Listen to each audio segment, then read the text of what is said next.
नमस्कार मित्रों, hi tech coaching classes के ऑनलाइन क्लास में आप सबका हार्दिक अभिनंदन, स्वागत। मैं पूर्णमल शर्मा। हमारे भारतीय संविधान की जो यात्रा है उसको लेकर अब हम सीधे आ चुके कैबिनेट मिशन। कैबिनेट मिशन को लेकर हमने पहले भी चर्चा की है।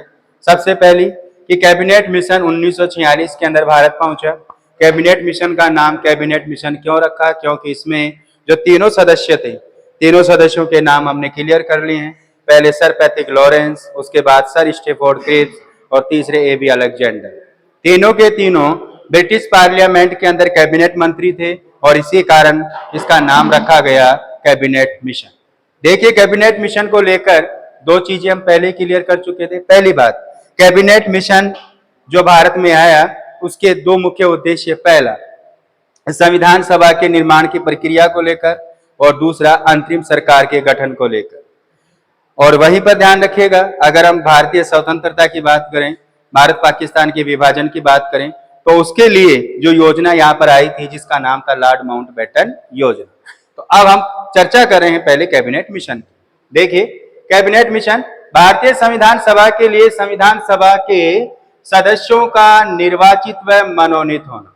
पहली बात ध्यान रखना, कैबिनेट मिशन के माध्यम से यह निश्चय किया गया कि जो संविधान का निर्माण करने के लिए जो संविधान सभा होगी उसके सदस्य किस प्रकार होंगे। तो ध्यान रखिएगा, भारतीय संविधान सभा के लिए संविधान सभा के सदस्यों का निर्वाचित और मनोनीत दो तरह के होंगे, निर्वाचित भी होंगे और मनोनीत भी होंगे। दूसरी बात, संविधान सभा के सदस्यों की सदस्य संख्या होगी 389।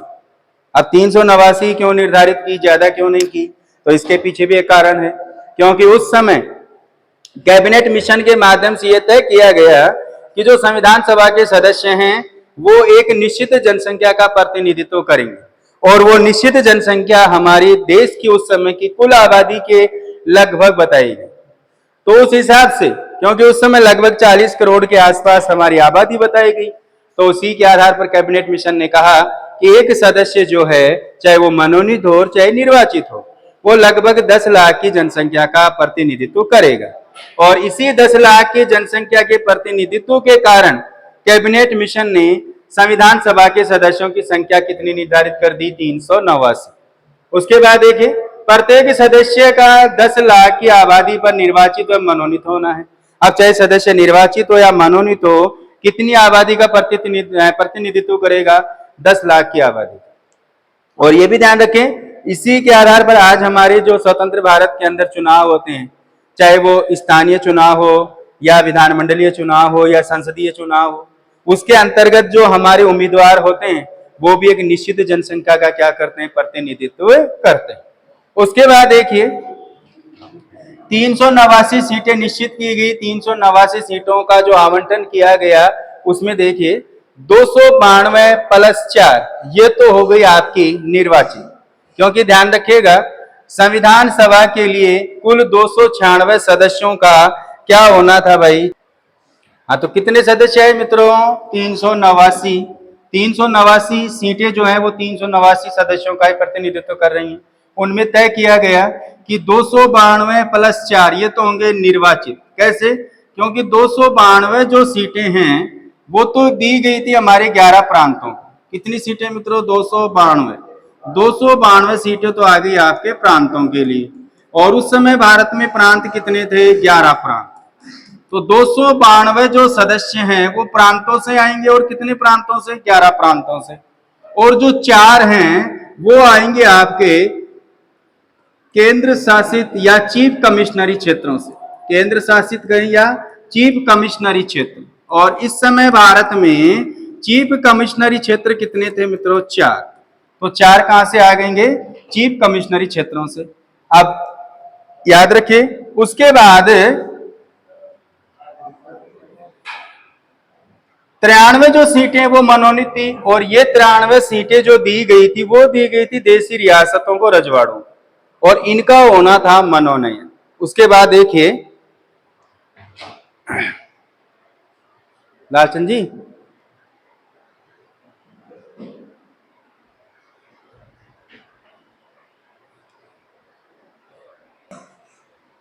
तो 292 प्लस 4 तो हो गई आपकी निर्वाचित। 292 सीटें 11 प्रांतों को दी गई थी। 4 सीटें जो हमारी चीफ कमिश्नरी क्षेत्रों को दी गई थी और 93 जो सीटें हैं ये दी गई थी देसी रियासतों को, रजवाड़ों। अब देखिए यहाँ पर बाकायदा लिखा हुआ है 292 सीटें 11 प्रांत और 4 चीफ कमिश्नरी क्षेत्र, जिनको कितनी सीटें दी गई? 4 सीटें। कितनी सीटें मित्रों? 4 सीटें। यह आ गई 4 सीटें चीफ कमिश्नरी क्षेत्र। और उस समय भारत के अंदर जो 4 चीफ कमिश्नरी क्षेत्र थे वो कौन कौन से थे? एक तो आपका अजमेर मेरवाड़ा, ये तो आपका पड़ता है भाई राजस्थान में। अजमेर मेरवाड़ा कहाँ हो गया? राजस्थान में। कुर्ग हो गया आपका कर्नाटक, दिल्ली है। बलूचिस्तान आपका पड़ता है पाकिस्तान। तो इन 4 चीफ कमिश्नरी क्षेत्रों को 4 सीटें दी गई। और यहां पर एक बात और याद करने योग्य है, राजस्थान को जो टोटल 12 सीटें दी गई थी उनमें से एक ही सीट ऐसी है जो निर्वाचित है। और वो निर्वाचित सीट कौन सी है? अजमेर मेरवाड़ा वाली। क्योंकि अजमेर मेरवाड़ा कहां पड़ता है? राजस्थान में। और अजमेर मेरवाड़ा को जो एक सीट मिली है वो राजस्थान को एकमात्र निर्वाचित सीट मिली है। सिर्फ एकमात्र निर्वाचित सीट मिली है। और बाकी जो 11 सीटें हैं वो तो थी आपकी देसी रियासतों की। तो इसलिए ध्यान रखिएगा राजस्थान को निर्वाचित सीट कितनी मिली? एक सीट मिली थी। उसके बाद देखिए आगे नेक्स्ट है, फिर आगे की चर्चा में हम लेते हैं 93 मनोनीत देसी रियासतों व रजवाड़ों को निर्वाचन की प्रक्रिया कैसी थी मित्रों? ध्यान रखना, अप्रत्यक्ष। कैबिनेट मिशन के अनुसार इनका निर्वाचन प्रांतीय विधान परिषद के सदस्यों को करना था। अब यहां पर जो टोटल 296 सीटें जिन पर निर्वाचन होना है उसके लिए कौन सी प्रक्रिया चुनी गई थी? अप्रत्यक्ष प्रणाली। और इस अप्रत्यक्ष प्रणाली के अंतर्गत मताधिकार किसको दिया गया? प्रांतीय विधान परिषद के सदस्यों को। यानी जनता नहीं, जनता के द्वारा निर्वाचित जो प्रांतीय विधान परिषद के सदस्य हैं वो संविधान सभा के सदस्यों के वोट या संविधान सभा के सदस्यों के निर्वाचन में भाग लेंगे। उनको वोट देने का अधिकार था, ध्यान रखिएगा। उसके बाद देखिए विधि कौन सी थी? समान अनुपातिक प्रतिनिधित्व की एकल संक्रमणीय मत पद्धति। तो तीनों की तीनों बातें याद करनी है। निर्वाचन कैसे हुआ भाई? अप्रत्यक्ष हुआ। और अप्रत्यक्ष प्रक्रिया के अंतर्गत निर्वाचन का अधिकार किसको दिया गया? प्रांतीय विधान परिषद के सदस्यों को। यानी संविधान सभा के सदस्यों का जो चुनाव होगा वहां पर वोट डालने कौन जाएंगे? प्रांतीय विधान परिषदों के सदस्य जाएंगे। इसी कारण रीति क्या हो गई है? प्रत्यक्ष। क्योंकि जब जनता स्वयं वोट देती है तो वो प्रत्यक्ष प्रणाली कहलाती है। और जब जनता के चुने हुए प्रतिनिधि अगर मतदाता के रूप में आते हैं तो वो अप्रत्यक्ष विधि कहलाती है। जैसे वर्तमान में राष्ट्रपति की चुनाव की विधि अप्रत्यक्ष ही होती है, क्योंकि जनता के द्वारा चुने हुए जो लोकसभा राज्यसभा के सदस्य होते हैं, विधानसभाओं के जो सदस्य होते हैं वही भाग लेते हैं। इसी कारण वह अप्रत्यक्ष विधि होगी। तो यहाँ पर भी संविधान सभा के सदस्यों के निर्वाचन के लिए कैबिनेट मिशन ने कौन सी विधि अपनाई? अप्रत्यक्ष विधि। और मत देने का अधिकार किनको दिया? प्रांतीय विधान परिषद के सदस्यों को। विधि कौन सी थी? समान अनुपातिक प्रतिनिधित्व की एकल संक्रमणीय मत प्रणाली। ध्यान रखिएगा वर्तमान में राष्ट्रपति के चुनाव के अंदर भी इस विधि का प्रयोग किया जाता है। नेक्स्ट, कैबिनेट मिशन की सीटों का आवंटन सांप्रदायिकता के आधार पर भी किया गया था। बिल्कुल सही। और यहाँ पर ध्यान रखना सामान्य, मुस्लिम और सिख 3 आधार पर जो संविधान सभा के सदस्य हैं उनका विभाजन कर दिया गया। सामान्य को सीटें दी गई थी 213, मुस्लिम लीग को दी गई थी 79 और सिखों को दी गई थी 4। ध्यान रखिएगा जरूर। सांप्रदायिकता के आधार पर भी सीटों का आवंटन हुआ। सामान्य को 213 सीटें दी गई, मुस्लिम को 79 सीटें दी गई और सिखों को कितनी सीटें दी गई थी? 4 सीटें। इस पर भी ध्यान रखना। तो ये हो गया सांप्रदायिकता के आधार पर डिवाइडेशन। उसके बाद देखिए 296 सीटों को आवंटित किया गया। कैबिनेट मिशन ने संविधान बनाने के दौरान अंतरिम सरकार का चयन भी किया। पहले मैं चर्चा कर चुका हूं कि कैबिनेट मिशन हम भारतीयों के लिए 2 चीजें लेकर आया था। पहली बात संविधान सभा की प्रक्रिया और दूसरी अंतरिम सरकार की यानी अस्थायी सरकार की प्रक्रिया। अंतरिम सरकार के अध्यक्ष थे लॉर्ड वेवेल और उपाध्यक्ष किनको बनाया गया, पंडित जवाहरलाल नेहरू को। जरूर ध्यान रखिए इस बात का। उसके बाद देखिए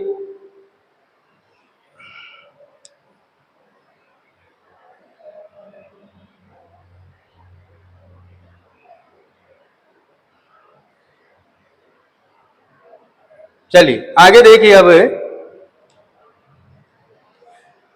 अब जो हमारी 296 सीटें थी जिसमें 4 सीटें चीफ कमिश्नरी हो गई, 292 सीटें 11 प्रांतों को दी गई थी और बाकायदे फाइटर्स कोचिंग क्लासेज ने वो आपके 11 प्रांतों को कितनी सीटें दी गई हैं इस पर भी चर्चा की।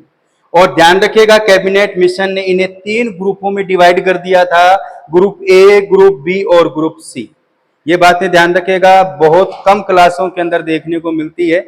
ये फाइटर्स क्लासेज की एक विशेष मेहनत है जिसने संविधान की प्रक्रिया पर पूरी तरह से अध्ययन करने के बाद इस विश्लेषणात्मक वस्तु को तैयार किया।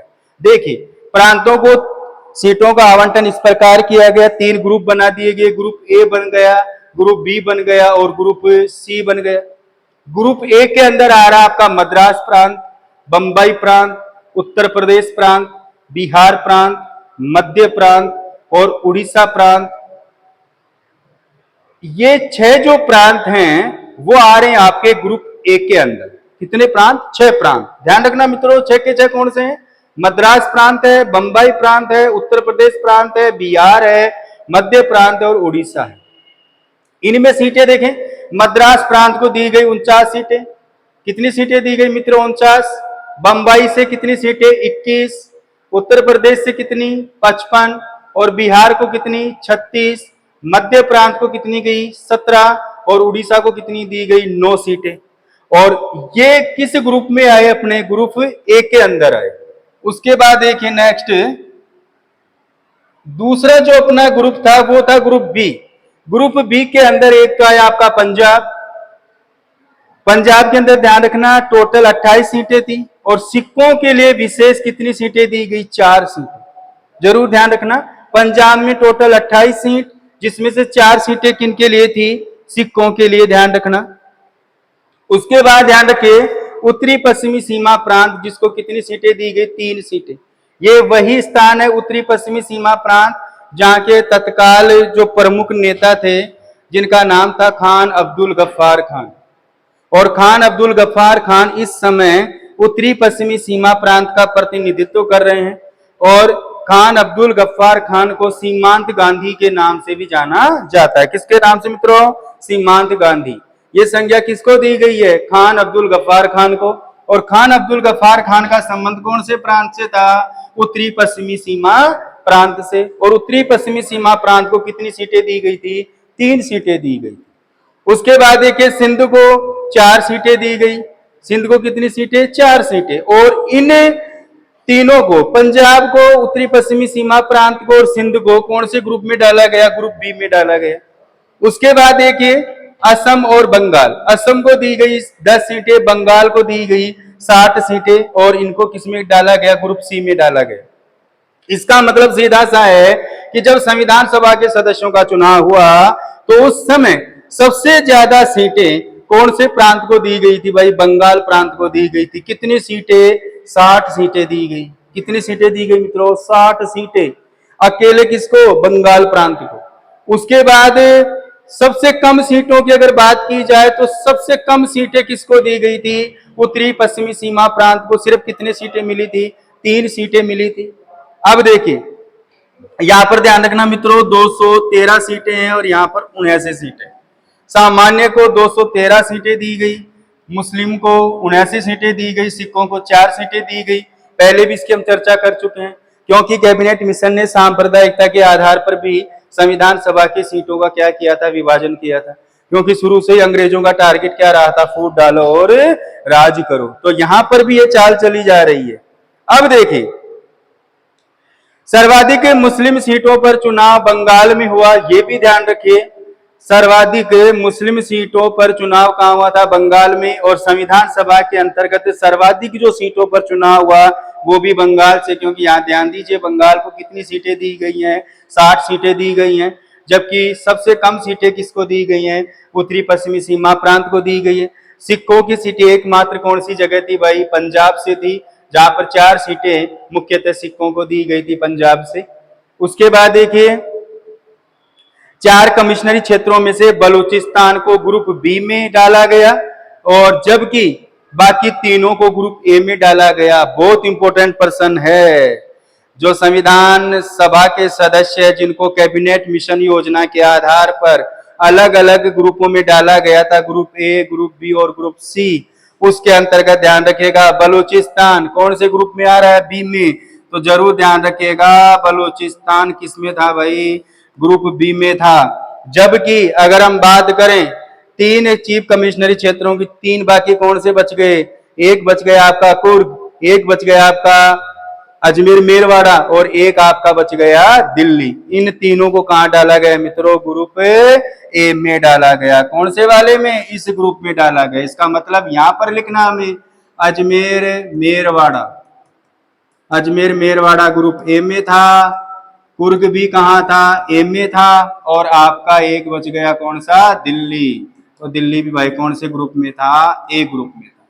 इस प्रकार कैबिनेट मिशन ने इस संविधान सभा के सदस्यों की चुनाव की प्रक्रिया निश्चित की थी। ये जरूर ध्यान रखें।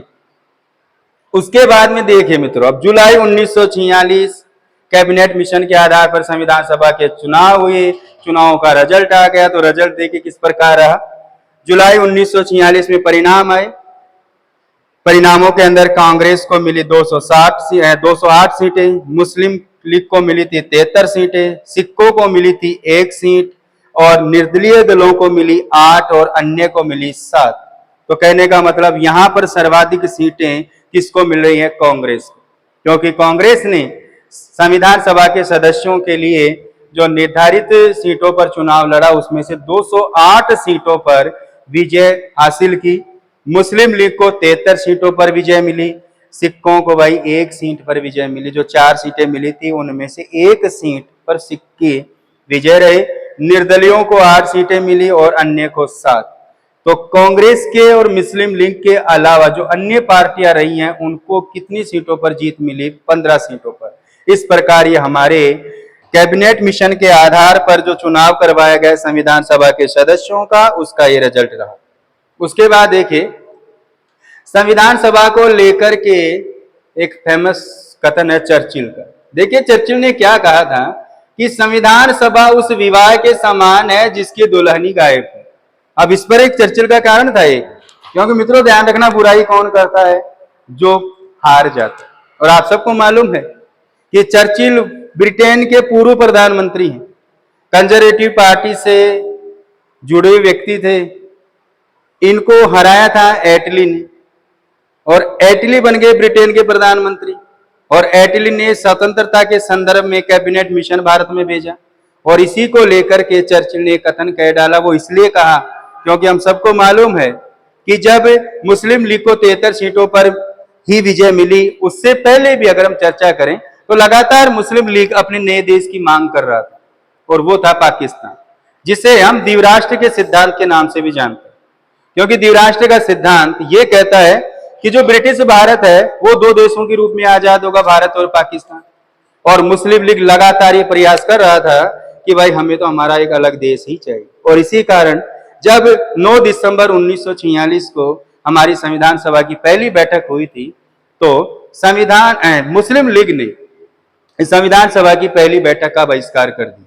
मैं तो ये कहूंगा कि जब चुनाव का जब रिजल्ट आया था वो इसी से संतुष्ट नहीं थे और लगातार यही प्रयास कर रहे थे कि हमें तो भाई अपने अलग देश की मांग कर लेनी चाहिए, क्योंकि कई अफवाह फैल रही थी। जैसे कि कथन था कांग्रेस ही भारत है, भारत ही कांग्रेस है, हिंदू ही कांग्रेस है। तो मुस्लिम लीग को लग रहा था कि भाई हमारा यहाँ कोई लेना देना नहीं है। अगर हमें कहीं पर शासन करना है, जैसे कि मोहम्मद अली जिन्ना जो अपनी सीट को लेकर के बड़े दुखी हो रहे थे कि भाई इतने दिन प्रयास किया है, जैसे लियाकत अली इतने दिन प्रयास किया है, मिलेगा क्या? तो क्यों ना अपने लिए एक नए देश की मांग करें और हमें हमारा पाकिस्तान चाहिए। उसी कारण जब संविधान सभा की पहली बैठक के अंतर्गत 9 दिसंबर 1946 को संविधान सभा की पहली बैठक भी हुई, पहला अधिवेशन भी हुआ, तो मुस्लिम लीग ने पहली बैठक का बहिष्कार किया और इसी के आधार पर चर्चिल ने यह कथन कह डाला कि संविधान सभा उस विवाह के समान है जिसकी दुल्हन गायब। ये दुल्हन कौन है? पाकिस्तान। और शायद इसी कारण अभी जो नरेंद्र मोदी जी के नेतृत्व के अंतर्गत पाकिस्तान के ऊपर जो एक विशेष ऑपरेशन चलाया गया जिसका नाम सिंदूर रखा गया, तो शायद इसी बात पर रखा गया होगा, क्योंकि चर्चिल ने पाकिस्तान को क्या कहा? दुल्हन। भारत को क्या कहा? दूल्हा। तो दूल्हा तो दुल्हन की मांग भरेगा किससे? सिंदूर से। तो उसने कह दिया भाई जो पहले वाला काम अधूरा रह गया था ना वो अब कर देते हैं। और इसी कारण नेहरू जी नरेंद्र दामोदर दास मोदी जो वर्तमान में हमारे प्रधानमंत्री हैं, उन्होंने अपने ऑपरेशन का नाम क्या रख दिया? सिंदूर। तो चर्चिल का ये जो कथन था इसका जवाब अब नरेंद्र मोदी जी ने दे दिया। भाई तुम ही ने तो कहा था ना कि संविधान सभा उस विवाह के समान है जिसकी दुल्हन ही गायब है। दुल्हन चली गई थी, लेकिन अब जाकर के 2025 के अंदर उस दुल्हन की हमने क्या भर दी? मांग भर दी। यही ध्यान रखें। उसके बाद देखें, एटली का भी कथन है, संविधान सभा के द्वारा निर्मित संविधान यदि किसी क्षेत्र विशेष को मंजूर नहीं है तो उस पर यह जबरदस्ती नहीं थोपा जाएगा।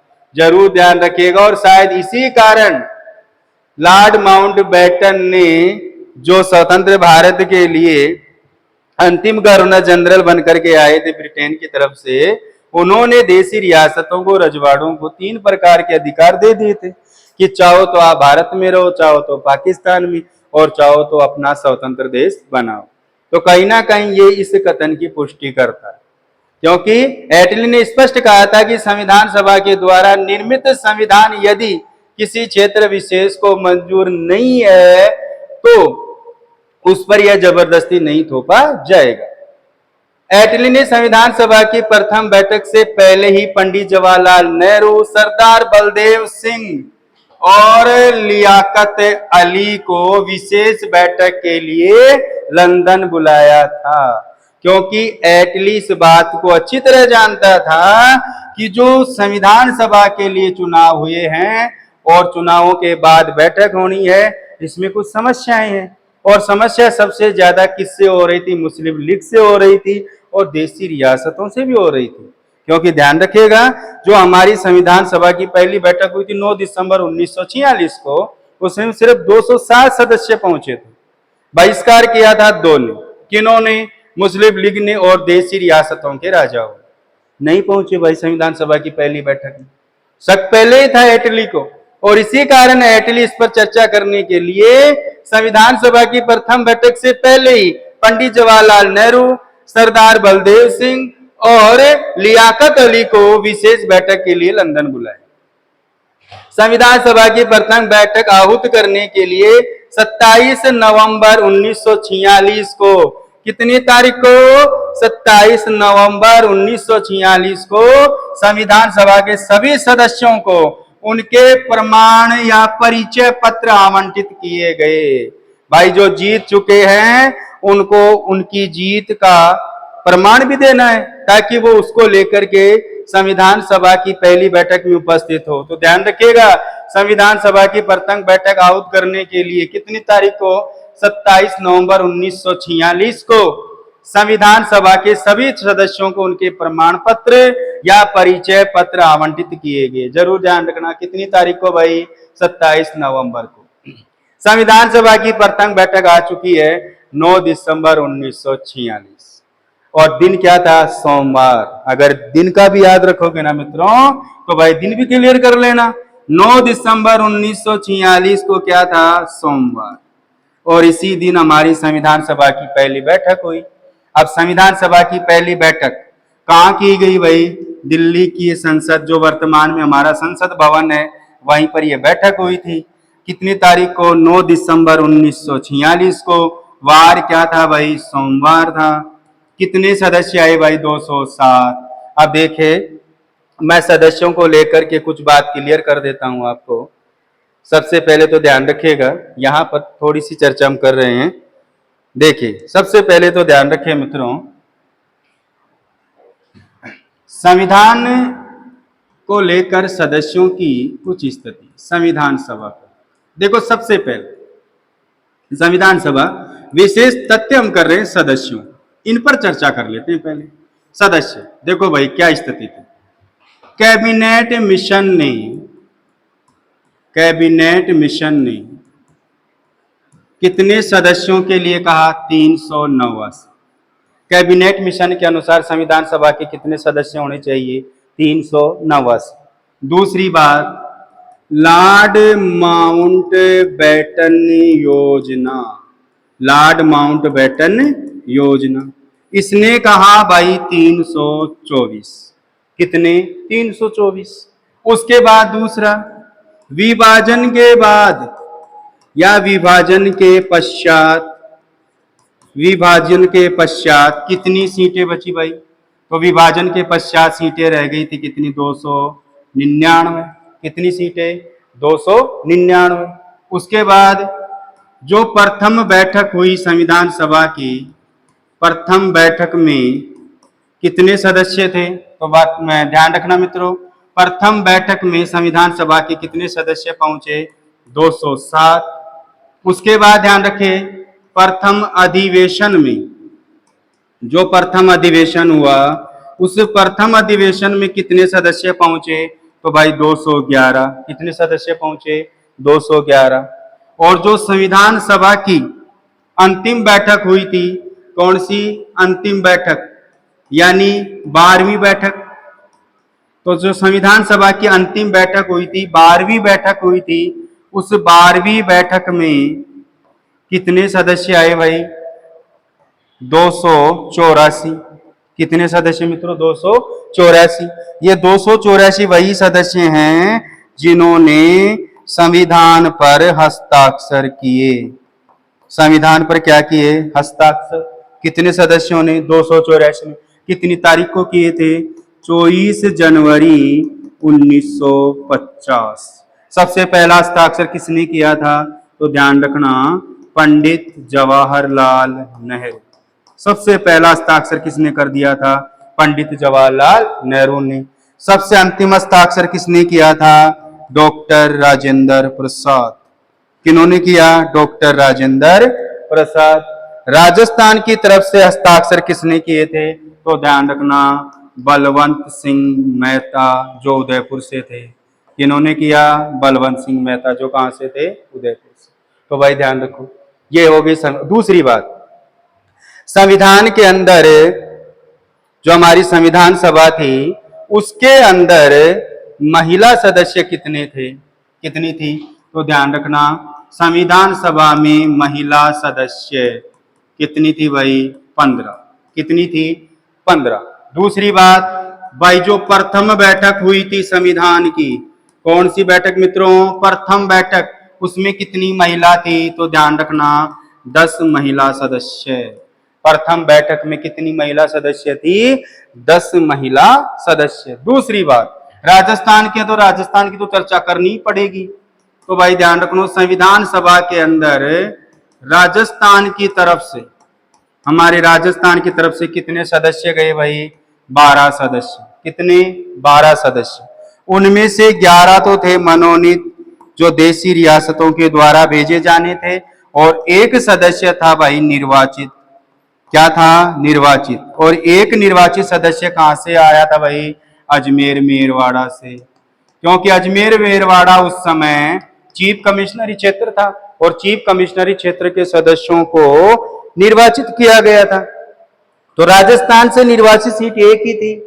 टोटल सीट कितनी थी? 12। सदस्य 11 क्या थे भाई? मनोनीत, जो देशी रियासतों से गए थे। अब इस निर्वाचित सीट पर जीत कर जाने वाला एक व्यक्ति था, मुकुट बिहारी लाल भार्गव। कौन था मित्रों? मुकुट बिहारी लाल भार्गव। ये वो है जो राजस्थान से निर्वाचित होकर के गए थे। तो राजस्थान से निर्वाचित होकर के जाने वाले सदस्यों में से एकमात्र निर्वाचित सदस्य था मुकुट बिहारी लाल भार्गव, जो कहां से गए थे? अजमेर मेरवाड़ा से, क्योंकि इस समय क्या था? चीफ कमिश्नरी क्षेत्र। और एक बात ध्यान रखना, अगर हम राजस्थान से संविधान सभा में गए सदस्यों की बात करें, तो राजस्थान की तरफ से संविधान सभा में कितने सदस्य गए थे भाई? ध्यान रखना, 20 सदस्य। कितने? 20 सदस्य। ध्यान रखना, चुनाव तो हुए थे 12 के लिए ही, जहां पर 11 जो सदस्य हैं वो मनोनीत, एक निर्वाचित। लेकिन ध्यान रखना, जब संविधान बनकर के लागू हुआ उस समय तक राजस्थान से टोटल 20 सदस्य संविधान सभा में पहुंच चुके थे, जो विशेष आमंत्रित हुए थे। क्या हुए थे? विशेष आमंत्रित। और इसके अलावा कुछ ऐसे भी राजस्थानी थे जो प्रवासी के रूप में दूसरे राज्यों या प्रांतों में रह रहे थे और वहां से भी मनोनीत होकर आए थे। तो ध्यान रखना, संविधान सभा में कुल कितने राजस्थानी सदस्य पहुंचे थे? 20। संविधान सभा के जो सदस्य थे, जो कैबिनेट मिशन के आधार पर तय किए गए थे, उनमें से राजस्थान को सीटें मिली थी 12, जिसमें से 11 मनोनीत और एक क्या थी? अपनी निर्वाचित। ये जरूर ध्यान रखना। तो देखिए यहाँ पर संविधान सभा के प्रकरण को लेकर सदस्यों को मैं क्लियर कर चुका हूं। संविधान सभा के सदस्य कैबिनेट मिशन के आधार पर 389, लॉर्ड माउंटबेटन योजना 324, विभाजन के पश्चात 299, प्रथम बैठक में कितने सदस्य पहुंचे? 207, जबकि प्रथम अधिवेशन की बैठक में कितने पहुंचे? 211। ध्यान रखना, दोनों उसी 9 दिसंबर 1946 को हुआ था। अंतिम बैठक जो 12वीं बैठक है, उसमें कितने सदस्य गए? 284। और ये 284 वही संख्या है जिन्होंने संविधान पर हस्ताक्षर किया था। कब किए थे भाई? 24 जनवरी 1950 को किए थे। पहला हस्ताक्षर किसने किया था? पंडित जवाहरलाल नेहरू ने। अंतिम हस्ताक्षर डॉक्टर राजेंद्र प्रसाद ने। राजस्थान की तरफ से हस्ताक्षर किसने किया था? बलवंत सिंह मेहता ने, जो उदयपुर से थे। जरूर ध्यान रखना। यहाँ पर एक नाम और आता है, बलवंत राय मेहता, जो पंचायती राज से रिलेटिव है। महिला सदस्य कितने थे भाई? 15। कंफ्यूज नहीं होना है, एनसीईआरटी में बिल्कुल लिखा हुआ है। पर संविधान सभा के अंदर महिला सदस्यों की संख्या कितनी थी? 15 थी भाई। अब प्रथम बैठक में कितनी महिला सदस्य थी? 10 सदस्य। जरूर ध्यान रखना, प्रथम बैठक जो हुई थी ना, उसमें कितनी महिला सदस्य थी? 10। और जो संविधान सभा के लिए पहली समिति बनाई गई थी, कौन सी? नियम समिति। कब बनाई गई थी? 10 दिसंबर 1946 को। उस नियम समिति में महिला सदस्य कितनी थी? एक अकेली थी, सिर्फ एक महिला थी। ध्यान रखना। राजस्थान की तरफ से भाई ध्यान रखना, संविधान के अंदर कोई महिला नहीं पहुंची। राजस्थान की तरफ से कोई महिला सदस्य संविधान सभा में नहीं थी। ध्यान रखिएगा, राजस्थान की तरफ से सीटें जो थी वो 12, जिसमें से 11 मनोनीत, एक निर्वाचित। एकमात्र निर्वाचित सीट कहाँ की थी? अजमेर मेरवाड़ा की, जहां से निर्वाचित होकर कौन गए थे? मुकुट बिहारी लाल भार्गव। और ध्यान रखना, संविधान बनने तक कितने सदस्य भाई संविधान सभा में पहुंच चुके थे राजस्थान की तरफ से? 20 सदस्य। ठीक है मित्रों, आज यहीं तक, अगली फिर क्लास।